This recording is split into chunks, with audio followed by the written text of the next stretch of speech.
All you wanted was a coffee. That's it. But before you can pay, the screen pivots toward you. 18%.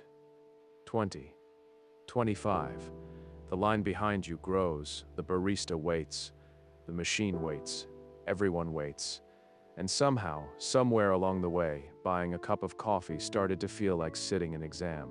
Not because of the money, but because you're suddenly being asked a question that seems to follow us everywhere now. What kind of person are you? Generous, responsible, someone who shows up for others, someone who actually cares. One tap. That's all it takes to answer. And maybe that's exactly why so many of us walk around feeling this low, quiet, inexplicable exhaustion. Not because life got harder, but because every small moment of it became a test. Think about how much you're expected to manage: your health, your finances, your productivity, your relationships, your mental state, your career trajectory, your sleep cycle. And the moment something slips, there's always someone ready with an answer. Read this book, try this podcast, hire this coach, download this app. They'll fix you.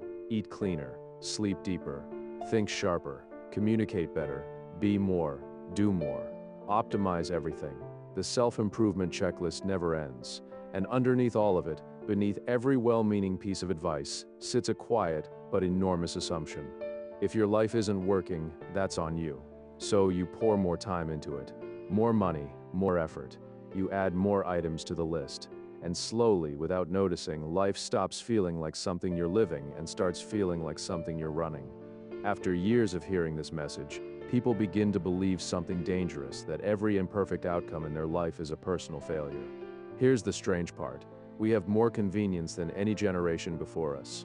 More technology, more information, more freedom, more options. And yet somewhere along the way, you started to believe that having more choices meant you were responsible for every single outcome, that if something in the world around you wasn't working, it was yours to fix. But that's never been true, because the moment you stop carrying what was never yours to carry, something shifts. Life doesn't get easier. The problems don't disappear. The world doesn't suddenly make sense. But you stop spending your energy on weight that was never meant for your shoulders. The only question worth asking is this: what kind of life do you actually want to live? That's your main storyline. Everything else, every obligation, every pressure, every expectation can be mapped, sorted, and dealt with from there. Even a simple mind map is enough to start. Now, let's go back to that coffee and that screen. Why has tipping culture become such a flashpoint? Because it's a masterclass in shifting responsibility in medieval Europe.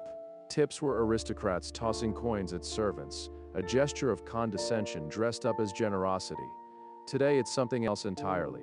Large restaurant groups and business owners have quietly offloaded the cost of paying their staff a living wage onto the people standing at the counter. The responsibility of keeping employees afloat, is that yours? No, that belongs to employers, to the system.